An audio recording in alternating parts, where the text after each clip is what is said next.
Quan va arribar tot el coneixement del rombe, de la figura, tots veiem que dins del que era les dimensions tenien tota una sèrie de conceptes que semblaven tots molt moderns, però de cop i volta als costats hi havia una sèrie de conceptes que eren una mica tradicionals, coneguts de la filosofia xinesa. Eren dues paraules, yin i yang. Tot era molt modern excepte aquest concepte tradicional.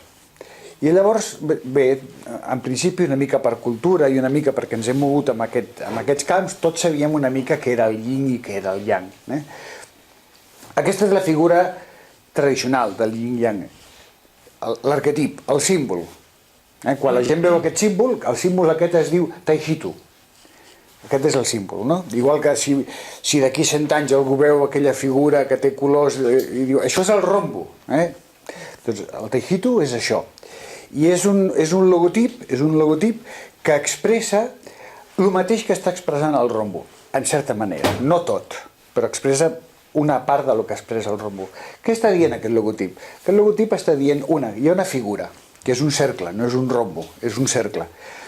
I aquest cercle dona idea de que tot forma part d'una unitat, que hi ha alguna cosa que inclou a tot.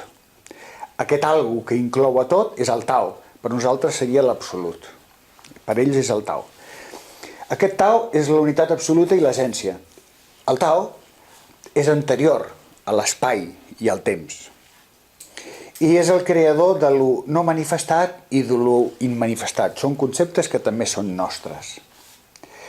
El Tao, l'absolut, produeix el yin i el yang i conté el yin i el yang. És a dir, que el yin i el yang, aquestes dues energies, estan produïdes per l'absolut i estan dins de l'absolut. L'absolut i dins d'ell estan aquestes dues forces. L'absolut, el Tao, és la síntesi del yin i el yang. Ho sintetitza. El Tao, o l'absolut, conté a les dues forces i és la conciliadora de les dues forces. També, dins del rombe, sabem que tenim les dues polaritats i una força que és conciliadora d'aquestes dues forces. Quan el yin i el yang, segons el taoisme, s'ajunten, creen les 1000 formes, les 1000 figures. Tot el creat depèn de la diferent organització d'aquestes dues energies. La figura té clarament dues polaritats, una blanca i una negra, una positiva i una negativa. El que indica aquesta figura és que si, per exemple, agafem això blanc, que li podríem dir yang, veiem que a baix de tot comença sent molt petitet, molt petitet, molt petitet, es va fent gran, i quan arriba a la seva màxima amplitud, dins de la màxima amplitud comença a aparèixer el germe de l'altra polaritat. I amb el yin passa el mateix. Primer comença sent molt petit, es va fent gran, i quan és el màxim de gran, dins d'aquest màxim de màxims, comença a aparèixer el germen del que és l'altra polaritat, el yang. Això, dins del rombe també ho tenim, és exactament el mateix. Si agafem el rombe i fem uns cicles, sabem que quan estem arribant al culmen d'un cicle, i a partir d'aquí comença a desaparèixer aquell valor, això vol dir que immediatament l'altre comença a créixer, fins que arriba. Són els cicles. El Tao és el moviment successiu de yin i yang. Nosaltres també sabem que dins del rombe, la vida que hi ha dins del rombe, o tal com la podíem estudiar, és el moviment successiu dels cicles, de l'alternància de yin i yang. I el moviment de l'absolut, el moviment del Tao, és cíclic. El retorn és el seu moviment. Els cicles és el moviment d'això. Són conceptes d'una altra època, però estan totalment assimilats a lo del rombe. Passa el mateix, si algun dia tenim l'ocasió de parlar de la càbala, trobarem que és clavat també, no? Són conceptes bàsics que han funcionat sempre, que sempre han existit, que són veritats bàsiques, però s'han expressat sota la forma de logotips diferents, d'altres èpoques. Canvien algunes paraules, desapareixen alguns termes, però els grans conceptes són els mateixos. Yin i yang no vol dir res més que costat amb ombra de la muntanya o costat amb sol de la muntanya. No vol dir res més que això, no? Tenim una muntanya, hi ha un costat que té ombra, un costat que té sol, i yin i yang vol dir això, la paraula. O si, per exemple, agafem una muntanya, això és el mar, això és la serralada, no? del mar, tenim que des del mar bufa el vent cap a la muntanya, però el vent que bufa és un vent que va carregat d'humitat. I quan arriba aquí això canvia. Això és la ladera de Barlovento i la ladera de Sotavento. Vull dir, és molt diferent un costat de la muntanya que l'altre costat de la muntanya. D'acord? Un és fred i humit i l'altre és calent i sec. Un és yin i un és yang. Però l'absolut és això. L'absolut és la muntanya, i la muntanya té les dues polaritats. El Tao conté el yin i el yang.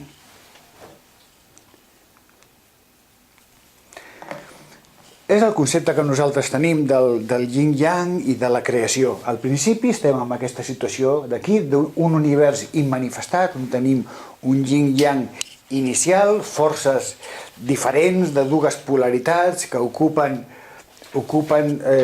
tot l'espai, però que estan juntes sense acabar-se d'ajuntar. I hi ha un moment, que és quan l'arribada del raig creador, el yin i el yang van un cap a l'altre, es fusionen, es condensen, i a partir d'aquest punt apareix tot el que és lo manifestat. I llavors passem de lo immanifestat a lo manifestat. Aquesta és la gran diferència.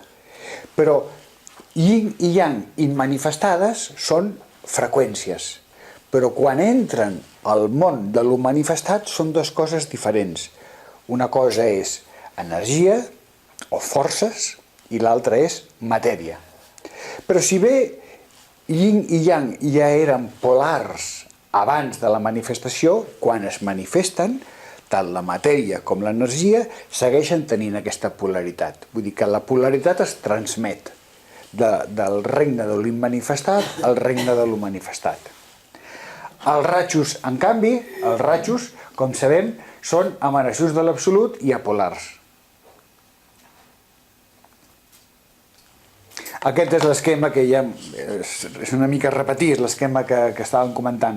Al principi estaven les vibracions còsmiques no manifestades, són de dues naturaleses diferents, de freqüències diferents, s'ajunten quan apareix el raig creador, que fa que es combinin yin i yang, aquí hi ha la condensació del punt igni, i aquí la creació de l'univers, l'impulsió de totes aquelles vibracions que estaven comprimides, surten cap a fora i es crea l'univers manifestat i ja conegut, amb les dues polaritats.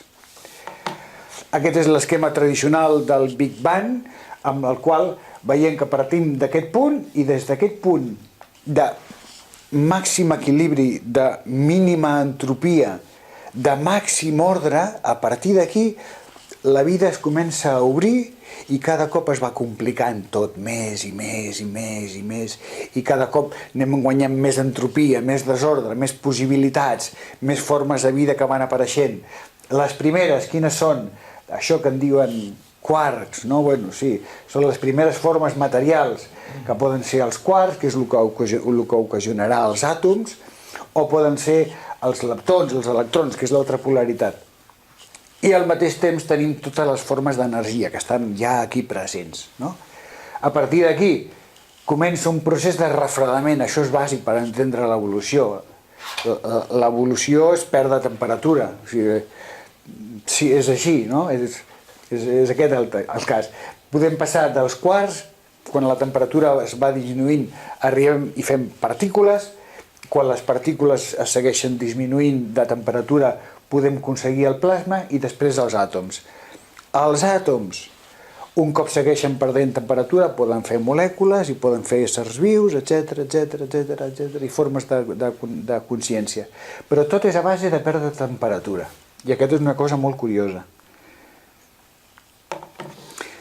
Aleshores, quan recapitulem i parlem d'aquestes coses generals, tots tenim en compte, tots hem estudiat molt i hem pensat molt i tenim molt assumit que els elements primaris són la manifestació d'aquestes energies vibratòries, però ens hem de ficar al cap o hem de començar a veure que les forces també són la manifestació d'aquestes energies primàries, el yin i el yang. Hi ha dos trossos a les comunicacions que parlen d'això. Un fa referència a l'origen de la matèria, yin-yang, diu aquelles vibracions infinites i totes d'una freqüència diferent es diferenciaven perfectament en dos pols. Estaven allà i no creaven, condensades, expandides, manifestant sense manifestar. Aquelles vibracions que fins aleshores no havien creat formes es van sentir impulsades a combinar-se. Aquests elements purs que l'home ha anat trobant i que constitueixen el suport de la matèria no són sinó la materialització d'aquestes vibracions. Això ho tenim tots molt clar i molt assumit. Els àtoms són la materialització de yin i yang. Però hi ha una cosa que no tenim tan assumida, però igualment és certa, que és l'origen de l'energia, també és el yin-yang.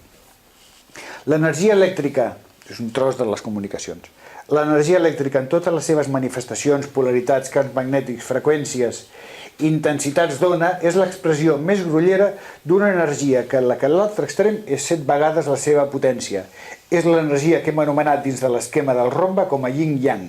Les altres energies que coneixem, com ara la magnètica, gravitacional, etc., són també aquesta superenergia, però en dimensions més degradades.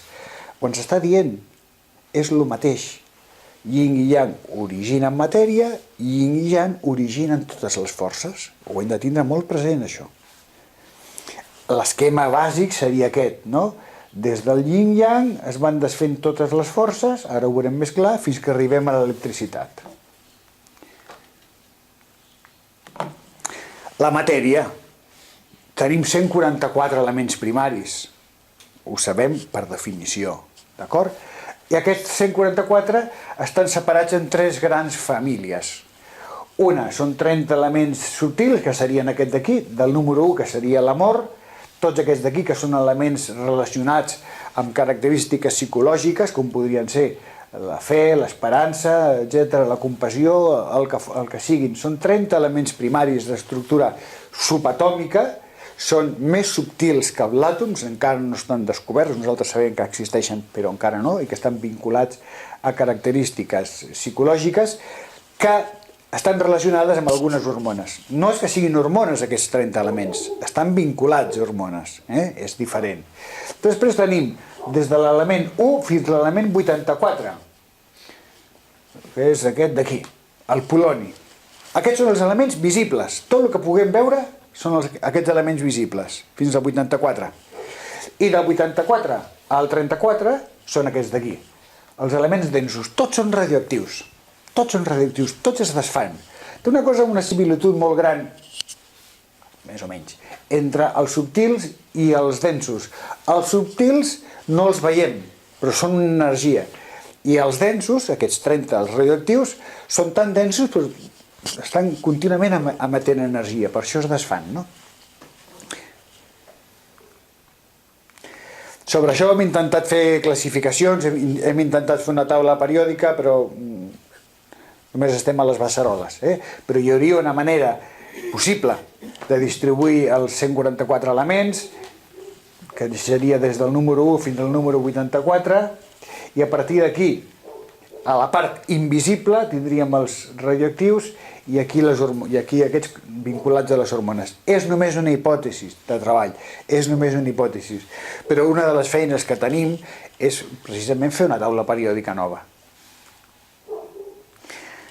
Resumint una mica el que estàvem dient i per aclarir-ho, tindre-ho ben clar, tindríem que hi ha 84 elements regents, 84, que serien 12 corresponents a cada una de les dimensions, 12 per 184, i després tindríem tots aquests elements d'aquí, que serien els 60 elements més vinculats als rajos vigilants executors. D'aquests 60, 30 són grollers i 30 són subtils. Això és el que...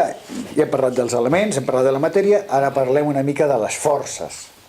És el que estàvem comentant abans. Yin i yang són la mare de totes les forces, la mare de tot aquest tipus d'energia.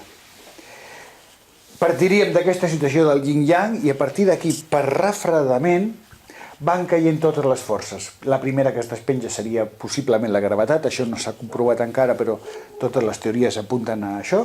Després passaríem a la força electronuclear, aquesta es desfaria amb la força i l'electrodèbil amb la dèbil i l'electromagnetisme, i l'electromagnetisme faria l'electricitat i el magnetisme. Aquest seria l'esquema. De la força inicial yin-yang van caient per refredament totes les forces, però totes tenen el mateix origen. I aquest seria un esquema el mateix, però genealògic, familiar, no? Partint del yin-yang, i a mesura que el tronc principal es va refredant, van caient les forces, van apareixent totes les forces, de tal manera que si partim de l'elèctrica, tenim que amb 1, 2, 3, 4, 5, 6, 7 passos estem al yin-yang. El yin-yang és 7 vegades l'energia elèctrica. Si anem fent passos, arribem fins aquí. Si juntem aquestes dues idees, la idea de la matèria i la idea de l'energia, arribem a aquest esquema. Un esquema molt senzill i està mal fet, vull dir que és només en plan didàctic, no té cap finalitat més que aquesta, que intentar comprendre com l'evolució dins del rombe es dona des dels dos costats, no des d'un, es dona des dels dos. La matèria evoluciona cap al centre i l'energia evoluciona cap al centre. Amb el moment del Big Bang inicial estem en una situació de mínima entropia i màxima temperatura. Però la màxima temperatura la tenim aquí i la màxima temperatura la tenim aquí. La màxima temperatura la tenim a la primera dimensió i a la setena. Llavors, tots entenem aquest refredament, no? Si passes d'aquí, de l'àtom primigeni, del primer àtom, quan es va refredant, mica en mica apareixen els quarks, després les partícules, després els nuclis i després els àtoms, quan tot s'ha refredat molt. Però és que des d'aquesta part, de la part de l'energia, passa exactament el mateix.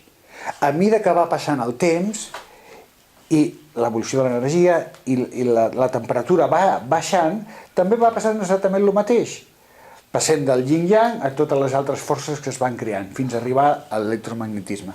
És a dir, que les fletxes del temps van aquí i van cap aquí. El temps, les dues fletxes del temps, corren en aquest sentit. No és que el temps vagi així, no. El temps va així i el temps va així. Són les dues fletxes del temps, que van des de situacions de màxima temperatura a mínima temperatura, de mínima entropia a màxima entropia. Si ho volguéssim veure-ho el mateix però junt, només tindríem que ficar un triangle sota l'altre i veuríem com sempre l'evolució és des de punts d'alta temperatura a baixa temperatura, de mínima entropia a màxima entropia, amb els dos costats. I amb els dos costats tenim que van apareixent progressivament formes més complexes d'àtoms i cada cop formes més complexes d'energia.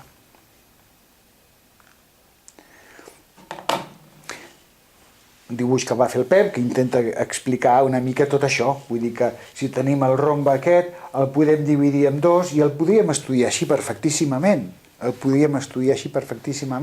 Però si som capaços d'estudiar el rombe des de les dues parts i al mateix temps, som capaços de tindre una idea molt més ampla del que està passant aquí i del que està passant aquí. Després, dins del cap, ho hem de fusionar. Però passa el mateix amb un costat que amb l'altre. És una imatge en mirall. Passa que són miralls diferents, però passa exactament el mateix. Hi ha una simetria evolutiva des de la matèria i des de l'energia.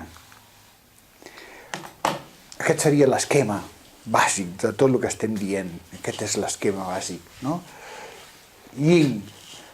Posem que el yin faria la matèria i posem que el yang faria les forces. Però els dos s'han de juntar quan apareixen el raig creador i els 7 rajos creadors.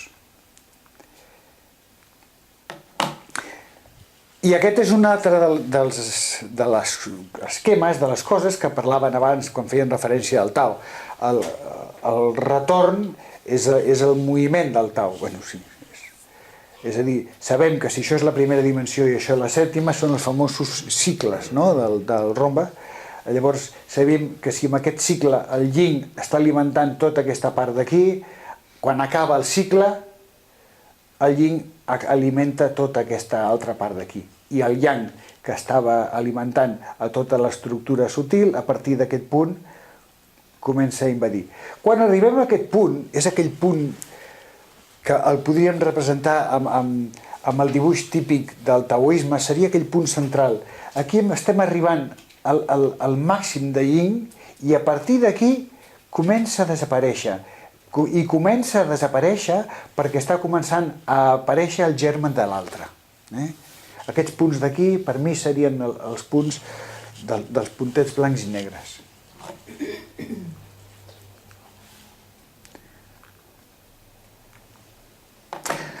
Llavors, el curiós d'això, una de les coses més curioses que té el yin i el yang, és que si imaginem que, per exemple, això, aquesta línia contínua, és el yang, per exemple, doncs veiem que aquí el yang està generant matèria, algú rastrer, matèria. I el yin està generant algú subtil. Però en el segle següent,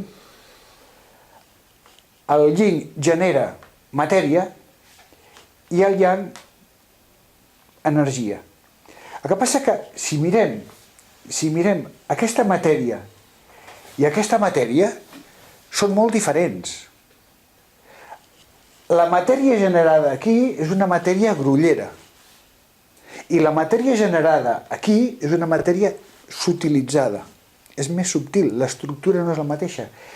I aquesta energia creada aquí és una energia molt energètica, molt pura, amb molt poc substrat material. I en canvi, l'energia creada aquí és una energia que té un substrat material més alt. Com és possible? Potser les partícules transmissores de força són més massives o qualsevol altra variable. Però estem dient una cosa molt rara. Estem dient que la matèria no és sempre la mateixa, exactament estem dient això. Estem dient que la composició de la matèria pot variar, depèn dels cicles, depèn dels estats. I estem dient que l'energia no és sempre la mateixa, sí, també ho estem dient, que les característiques de les forces de la naturalesa no són sempre les mateixes. Això, la física, és un concepte nou per la física. Això no existeix, no? La matèria és la matèria, l'energia és l'energia. No, nosaltres diem que són diferents. La matèria d'una època és diferent a la matèria d'una època i l'energia d'una època és diferent a l'energia d'una altra època. I al mateix temps estem dient una altra cosa que sona molt estranya. És a dir, unes vibracions, siguin les que siguin, poden originar al mateix temps matèria i energia, depenent d'on apareixin.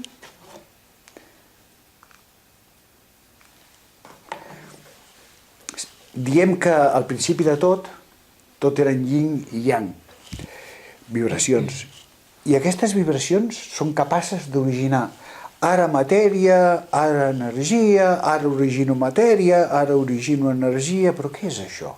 Què és aquesta versatilitat creativa, no? Això existeix alguna dins de la física moderna que ho sustenti, que digui que és possible? I sí, realment existeix.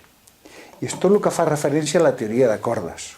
Tota la teoria de cordes actual diu això. Ho diu en un altre llenguatge, però diu això. Diu que, amb el fons, a la base, a la part última, tot el que hi ha és energia vibrant. Tot. Vibracions així o vibracions així. Poden ser circulars o poden ser allargades, no saben ben bé com són aquestes vibracions, però són vibracions de diferent naturalesa. I aquestes vibracions, depenent d'on actuïn, depenent de quina relació tinguin, amb quina dimensió estiguin treballant, perquè una altra de les coses que la teoria de cordes fa esment és que hi ha altres dimensions, a part de les tres conegudes. Precisa, la teoria de cordes precisa que hi hagi altres dimensions. Doncs estan dient que si aquestes cordes vibrants, aquestes freqüències vibratòries treballen amb un mitjà dens, com podria ser una primera dimensió, ocasionen àtoms.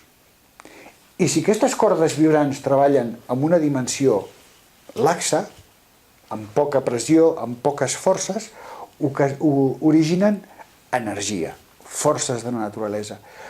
No estan, la teoria de cordes o la física moderna no està en desacord amb les teories del rombo. Al contrari, anem per la mateixa línia. Fins i tot, el rombo aporta algunes dades més encara, no? Com que la matèria pot ser diferent, depèn de les èpoques, o l'energia pot ser diferent a part de les èpoques.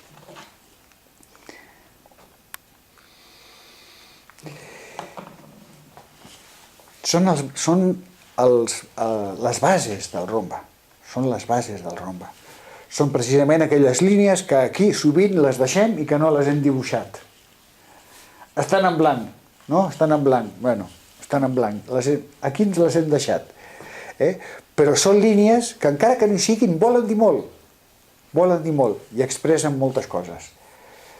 Bé, el que teníem que parlar del yin i yang és això.